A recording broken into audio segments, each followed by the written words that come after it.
Hello friends, very good morning to all of you and I welcome to you our YouTube channel Exam Prep. हमारा chapter चल रहा था reflection of light, तो उसका lecture एक हमारा कंप्लीट हो चुका था। तो उसके सेकंड लेक्चर आज हम आपके लिए लेकर आए हैं। तो सेकंड लेक्चर में उसमें हम पढ़ने वाले हैं। आज रिफ्लेक्शन ऑफ लाइट का सेकंड लेक्चर है हमारे पास। तो इसमें सबसे पहले जो हम टॉपिक कवर करने वाले हैं रिफ्लेक्शन ऑफ लाइट में, अगर कोई आपसे कोई पूछता है कि नंबर ऑफ़ इमेजेस, हम प्लेन मिरर डिस्कस कर रहे थे, सबसे पहले प्लेन मिरर ही हमने डिस्कस किया था।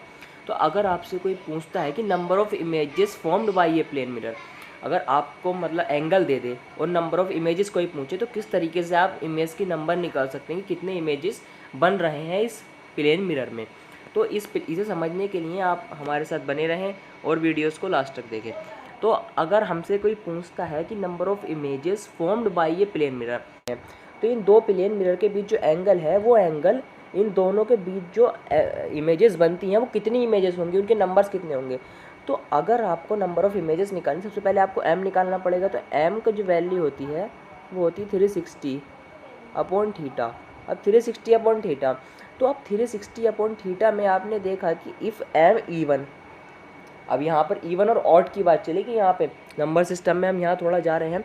अगर आपको कहीं पर भी ये दिखे कि m की जो वैल्यू आई इवन आई, तो आपको नंबर ऑफ इमेज जो आप निकालेंगे वो n जो होगा, n यानी नंबर ऑफ इमेज, वो m-1 के इक्वल होगा। अगर m आपने मान लो हमारी m की वैल्यू यहाँ से x आ गई, मान लो x आ गई, और x जो है ओड नंबर है, हमारा x हमारा इवन नंबर है, तो n जो होगा हमारा एज एन एग्जाम्पल x-1 होगा हमारा यहाँ पर। समझ गए। अब इसमें कहने का मतलब यही था, अगर आपने m निकाल लिया, अगर m की वैल्यू इवन आई, तो नंबर ऑफ़ इमेजेस निकालने के लिए हम m में से एक सब्ट्रैक्ट कर दीजिए, एक माइनस कर दीजिए, आपको नंबर ऑफ़ इमेजेस मिल जाएंगी। अब दूसरी कंडीशन हमारे पास ये आती है, अगर m की वैल्यू ओड आ गई, मान लो m की वैल्यू 3 आ गई, m की वैल्यू कितनी आ गई 3, और आपको नंबर ऑफ़ इमेज n पूछा है, तो आपको माइनस करने की ज़रूरत नहीं है, आपकी नंबर ऑफ़ इमेजेस भी 3 हो जाएंगी।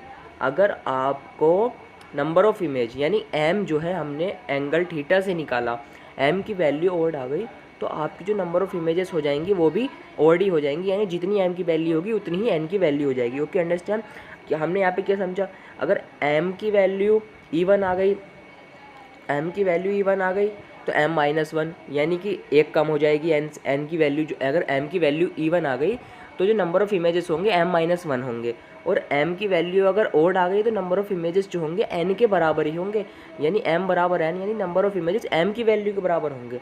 अब ये तीसरा वाला जो कंसेप्ट है ये इंपॉर्टेंट है। इस कॉन्सेप्ट में करना क्या है, अगर if m is a integer होते हैं, यानी ग्रेटेस्ट इंटीजर फंक्शन, जो यानी कि ये इस तरह के ब्रैकेट में लगाए जाते हैं, जैसे 1.5, ये ग्रेटेस्ट इंटीजर फंक्शन है। तो अगर कहीं पर भी अगर आपको m की वैल्यू ग्रेटेस्ट इंटीजर फंक्शन में मिल जाए, m की वैल्यू ग्रेटेस्ट इंटीजर फंक्शन में मिल जाए, तो m को अगर ग्रेटेस्ट इंटीजर फंक्शन है तो आप इसको m ही लिख सकते हैं। वो ऐसे, मैं इसका एग्जांपल देता हूँ। अगर आपको कहीं पर 1.5 मिल जाए ग्रेटेस्ट इंटीजर फंक्शन में, अगर 1.5 आपको मिल रहा है, तो जो ये ग्रेटेस्ट इंटीजर फंक्शन के जो ये ब्रैकेट लगे हुए हैं, इन ब्रैकेट की जो वैल्यू होगी वो ओनली 1 होगी, ना कि 1.5, यानी उसके जो अप्रोक्स वैल्यू है। मान लो अगर आपको कहीं दे दे 2.5, 2.5 का क्या हो जाएगा, 2 हो जाएगा, ना कि 2.5। अब चलो इस पर पहला क्वेश्चन हम डिस्कस करते हैं। हमें दे रखा है एक्स डैश और एक्स डैश दो प्लेन मिरर हैं, और इनके बीच का जो एंगल है वो 90 डिग्री है। सबसे पहले हमने क्या करना है, हमने ये करना है कि पहले m का वैल्यू निकालना है। तो हमने फार्मूला लगाया m is equal to 360 upon, m का फार्मूला हम लगाया 360 अपॉन थीटा। तो m का वैल्यू हमारे पास कितना है 4, m का वैल्यू 4 आया। तो अब m जो हमारे पास आया, m हमारे पास आया इवन नंबर, और हम आपको पहले ही बता चुके हैं, अगर जहाँ पर भी इवन नंबर आ जाए और नंबर ऑफ़ इमेजेस पूछे, तो नंबर ऑफ़ इमेजेस हो जाएंगी m-1, m-1। तो m की वैल्यू हमारे पास कितनी आई 4, 4 में से एक सब्ट्रैक्ट करोगे कितना बचेगा 3। तो यहाँ पर हमारी नंबर ऑफ़ इमेजेस कितनी आ गई 3, यानी जहाँ पर भी m की वैल्यू इवन आए वहाँ पर नंबर ऑफ़ इमेजेस निकालने के लिए m में से एक सब्ट्रैक्ट कर दीजिए। अब दूसरा क्वेश्चन हमारे पास आता है, if two plane mirrors angle between two plane mirrors is 40। अगर इनके बीच का एंगल जो 40 है तो आपने 40 में पहले m निकाला, m is equal to 360 upon theta. अब 360 अपॉन थीटा से हमारे पास यहाँ पर निकल कर आया m is equal to 9, m is equal to 9। अब m 9 जो है ये तो ऑड नंबर है। अब ये ऑड नंबर है तो हमने आपको बताया कि जहाँ पर भी m की वैल्यू ऑड आ जाए, तो अगर m की वैल्यू ऑड है तो n जो होगा नंबर ऑफ़ इमेज वो m के बराबर होगा। तो नंबर ऑफ़ इमेज हमें निकालने हैं, नंबर ऑफ़ इमेज हमें निकालने हैं, नंबर ऑफ़ इमेज निकालने हैं। तो m का मान हमारे पास कितना है 9, तो n का मान भी कितना होगा 9, क्योंकि जहाँ पर भी m की वैल्यू ऑड आती है वहाँ n is equal to m हो जाता है। Okay, understand.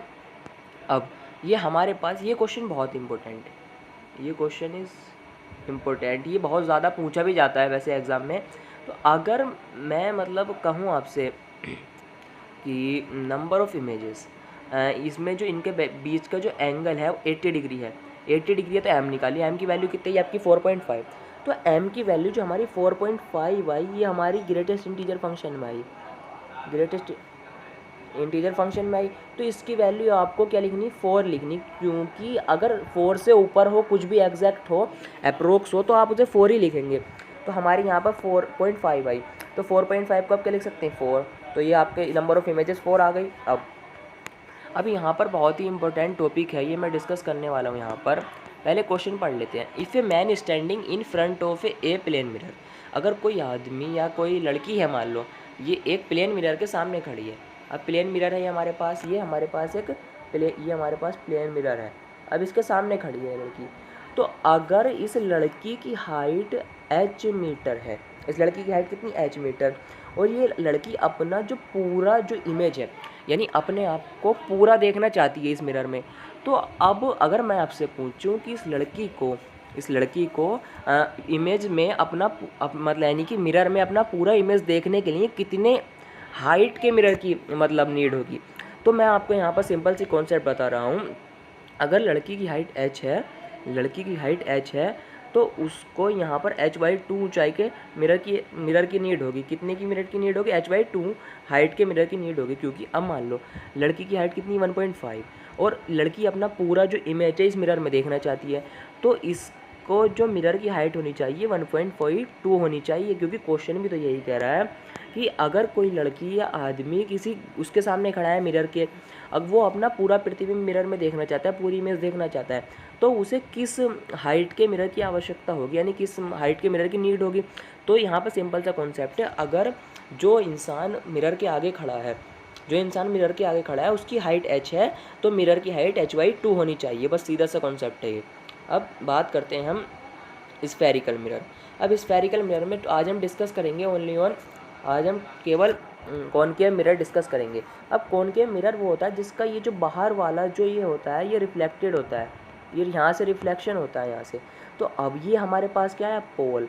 अब ये r जो है हमारे पास क्या है रेडियस ऑफ कर्वेचर। ये अब r से लेकर p, ये पॉइंट p है हमारे पास, और r से लेकर यहाँ तक की जो दूरी है इसे क्या कहेंगे हम r, यानी r को कहेंगे हम इस डिस्टेंस को, p से r तक की दूरी क्या हो गई रेडियस ऑफ कर्वेचर। अब ये जो c है इसे कहेंगे आप सेंटर ऑफ कर्वेचर,